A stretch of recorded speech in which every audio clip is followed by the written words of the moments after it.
Conduct competency assessment. Establish the context and purpose of assessment.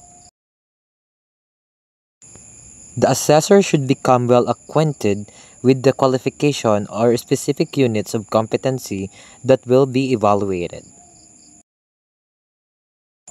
Ensure that the assessment site adheres to the applicable occupational health and safety standards.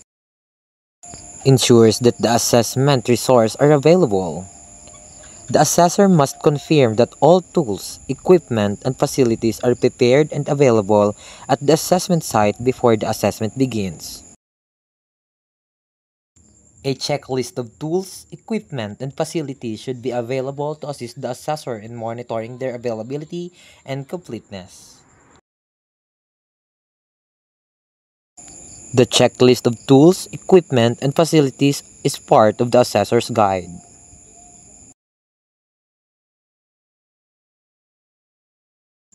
Plan and prepare the evidence gathering process. The assessor will receive an assessment package from the tester representative.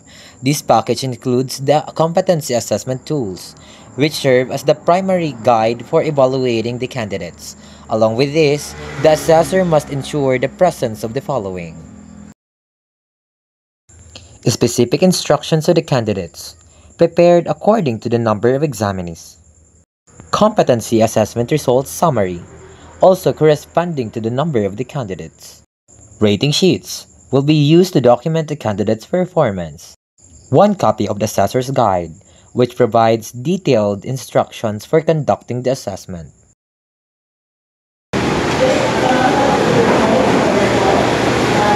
Okay, so good morning everyone. So I am Elsie Quiniano, an accredited competency assessor in Cookery Institute. So I would like to acknowledge the presence of our processing officer, Mr. Julia Daza, our AC manager, Ms. Rizal Dai, and of course our tester representative, Ms. Michael Makiwat. Good morning, ma'am. You may know Ms. So we do not have to worry about their presence. They are here to oversee the conduct of competency assessment and to check if the conduct is in accordance with the prescribed competency assessment methodologies and procedures. So we will not assess. Okay? So before we begin, please be informed that this assessment is being recorded and live streamed via CCTV and the tester by provincial office and tester regional office. So I have here the signed consent form, which confirms that we, including myself, agree to the recording and the terms and outline, including the authorized sharing of CCTV footage as specified in the documents. Okay? Okay, so before we start, I would like to check your attendance. Okay, when your name is called, please present to me your admission slip and please affix your signature in the attendance sheet. Okay, so candidate Ms. Fatima Ortega. Okay. So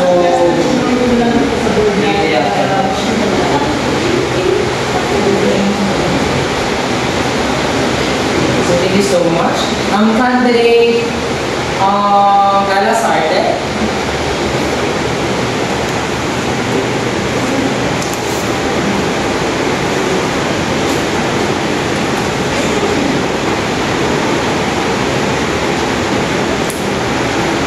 Thank you so much. Candidate Julian Soreta.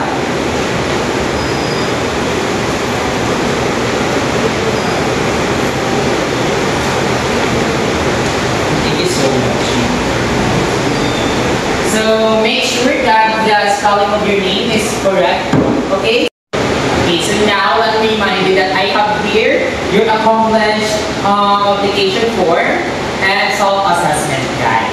So this is an indication that you have already acquired the knowledge and can perform the skills required for all the units of competency enumerated under the Cookery NC2 qualification. So I would like to welcome you all for our orientation in Cookery NC2. So the purpose of our assessment in Cookery NC2 is to determine the level of your competence.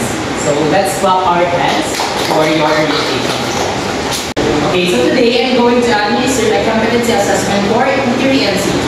So the qualification for Cookery NC2 is composed of basic, common, and core competency. Okay, so for our core competencies, we do have 13 competencies. Okay, So the first one is clean and maintain kitchen premises. The second one is stock or prepare stock sauces and soups. The next one is prepare appetizers, prepare salads and dressings, prepare sandwiches, prepare meat dishes, prepare vegetable dishes, prepare egg dishes, prepare starch dishes, prepare poultry and game dishes, prepare seafood dishes, prepare these desserts, and the last one is package prepared food. So did you all got those competencies? Okay, very good. Okay, so throughout the assessment, I will be observed your food safety and hygiene practices, including proper hand washing, sanitation, and food handling. So this will be monitored at all times in the kitchen and hand washing stations. So you will also be assessed on your workplace communication and teamwork in the kitchen and dining area. So this is a continuous assessment throughout the activity. So finally, after cooking, you will proceed to the dishwashing and storage area, where you will clean and sanitize kitchen tools and properly store ingredients and leftovers. So you will have 30 minutes to complete this task. So the total assessment time will be 4 hours. So please manage your time well to complete all tasks within the given duration. So if you have any questions and clarifications, you're free to ask. So if you have any questions, clarifications? Okay, so that's good. Okay, so at this juncture, I will explain the assessment procedures that you will undertake for cookery and skills. So each task will be assessed through a demonstration of skills, followed by oral questioning to verify your knowledge and understanding. So is that clear to you? Okay, so here's are the assessment activities and methods. So first, prepare task, which is the mise en place or mise en place. So demonstration with oral questioning, of course. So you will preparing ingredients, tools, and equipment according to the recipe. So the next one is the cooking demonstration. So with this, we're going to it is a performance-based assessment with oral questioning.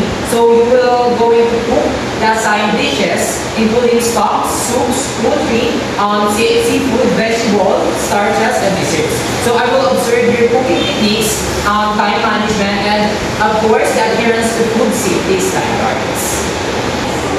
Okay, so the next one is food safety and hygiene. So you're going to observe or you must follow proper sanitation or food handling and workplace safety procedures. So then fourth one is workplace communication and teamwork. So you will be assessed on how well you follow instructions, communicate with your with the others, and work efficiently in team settings. So the last one is post-cookery task. So you will be clean and sanitize kitchen tools, dispose of waste properly, and store ingredients by the following standards procedure. So to assess your knowledge and skills for cookery and seafood, we will use a combination of written tests, demonstration, and oral questioning. So this assessment method can help to measure your underpinning knowledge and skills. So you all got those reminders or those tasks that we're going to undertake for this qualification. Okay, nice. So we also have some things that have to be taken into consideration. In case you notice any religious practices, don't hesitate to notify me and I will make the necessary adjustment to meet your needs. For instance, if you wish to pray at a certain time during assessment time, just let me know and I will make sure that you get the chance to do so. Okay, so other than that, applicants who needs to take medications while under assessment should let me know. Okay, so and I will provide you with sufficient time and comfortably take your medication. Okay, so and also in addition for that, you are free to use the restroom whenever necessary. So just inform the assessors beforehand to ensure a smooth flow of the assessment process. So however, during the assessment, you are not allowed to leave the premises of the assessment center. If you have further concerns about this, please approach me for us to have an easy discussion and understanding. Okay, so in our multicultural setting, it's important to read the text instructions carefully, okay? So if you need help understanding them, feel free to ask. So instructions can be translated into your preferred language if needed. So if you have difficulty or concentrating due to poor eyesight, let me know so I can make necessary adjustments. Our goal is to ensure you perform at your best without any language or visual barriers. So your understanding of the instructions is crucial for the successful assessment. So don't hesitate to ask for clarification at any time. All you have to do is to raise your hand for me to notice you.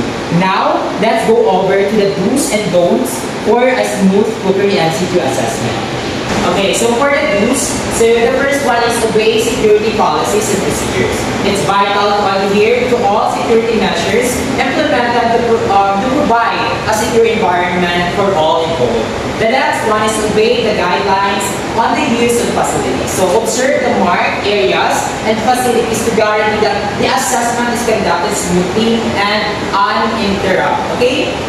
For the don'ts, let's proceed with the don'ts. Okay, the first one is make calls on cell phones or take photos is not allowed. So this is for the purpose of maintaining concentration and confidentiality in the assessment process. So distractions will hamper your performance and the authenticity of the assessment. So the next one is the exit the premises without informing the assessor or any members or staffs. So if you must exit for any reason, kindly let us know so that we can ensure that all is in order. Okay? So the next one is here in the assessment area. So kindly stay in the areas allocated and refrain from unnecessary movement to facilitate a comfortable environment for all candidates. Okay, so now let's proceed to the e-certificate implementation. Okay?